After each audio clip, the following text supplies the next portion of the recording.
C'est une vue exceptionnelle sur La Valette, dont il profite désormais chaque matin. Ce chef d'entreprise au look d'adolescent s'est installé à Malte pour quelques semaines. Spécialiste des paris sportifs, il est à la recherche de nouveaux clients. Toutes les grosses boîtes de pronostics sont ici installées à Malte, que ce soit les bookmakers ou des parieurs professionnels, donc des gros parieurs qui peuvent être intéressants. C'est un cadre idyllique, Malte, c'est parfait pour ça. Joey Broquet est ce qu'on appelle un nomade digital. Je vais regarder ça aussi avant que les matchs commencent ce soir. Depuis qu'il a quitté sa Belgique natale, il installe son bureau où bon lui semble. Aujourd'hui à Malte, le mois prochain à Dubaï. Sa société de paris en ligne est entièrement gérée à distance. Moi, j'ai mon point d'ancrage qui est en Belgique. J'ai mon partenaire qui se trouve souvent là-bas. Mais après, moi, ça me permet vraiment de voyager, d'aller chercher des opportunités à droite, à gauche. Je peux travailler absolument d'où je veux. Depuis peu, l'archipel maltais essaye d'attirer ces nouveaux touristes qui veulent allier travail et découverte d'un pays. Dans cette maison d'hôtes, aux allures d'auberge espagnole, une communauté d'une dizaine de nomades numériques a été créée. Voici l'une de nos chambres préférées. Il y a une vue sur mer. C'est très charmant. Pour 600 à 1000 euros par mois, les nomades profitent d'une chambre, de repas et du Wi-Fi pour travailler dans un climat si détendu qu'on en oublie le masque, pourtant obligatoire. La plupart sont développeurs sur Internet, designers ou responsables de communautés en ligne. Comme cette Italienne qui gagne à Malte 2000 euros par mois. L'ambiance de la ville, de l'île, elle est vraiment agréable pour se sentir toujours en vacances.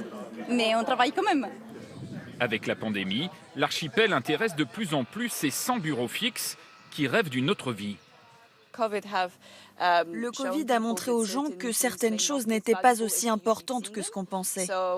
L'équilibre entre le travail et la qualité de vie est devenu majeur aujourd'hui.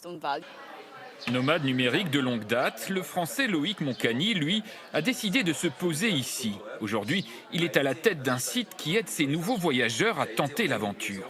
À Malte, on nous prenait un petit peu pour des ovnis parce qu'on parlait de ce lifestyle de remote working, de digital nomade, de gens qui voyagent tout en travaillant. Et en fait, on se rend compte que de plus en plus, ça devient la norme parce que ça amène un autre type de tourisme. Ça amène des gens qui s'intéressent aussi aux locaux. Le pays est désormais convaincu, à tel point qu'il va mettre en place un visa spécial nomade pour les non-européens. Malte espère être une destination incontournable pour les nomades digitaux. Il faut dire que le plus petit État de l'Union européenne, dont le quart de l'économie dépend des touristes absents pour l'instant, a bien besoin de s'imposer dans ce nouveau marché en pleine croissance. Avec la crise sanitaire, le télétravail a pris de l'ampleur. Bonsoir, Sophie Lançon. Ces digital nomades qu'on vient de voir dans ce reportage payent où leur impôt? C'est un manque à gagner pour l'État.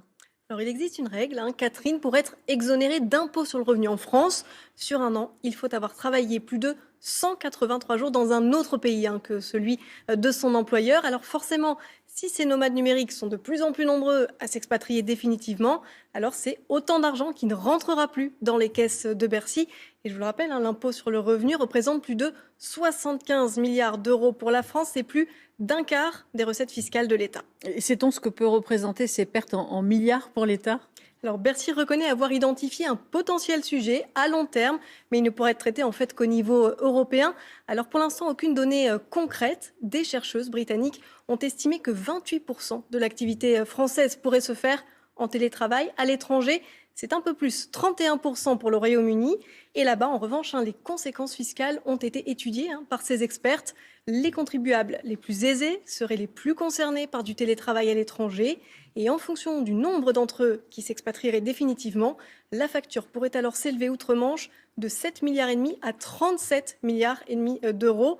Mais pour l'instant, cette projection n'a pas encore été faite pour la France.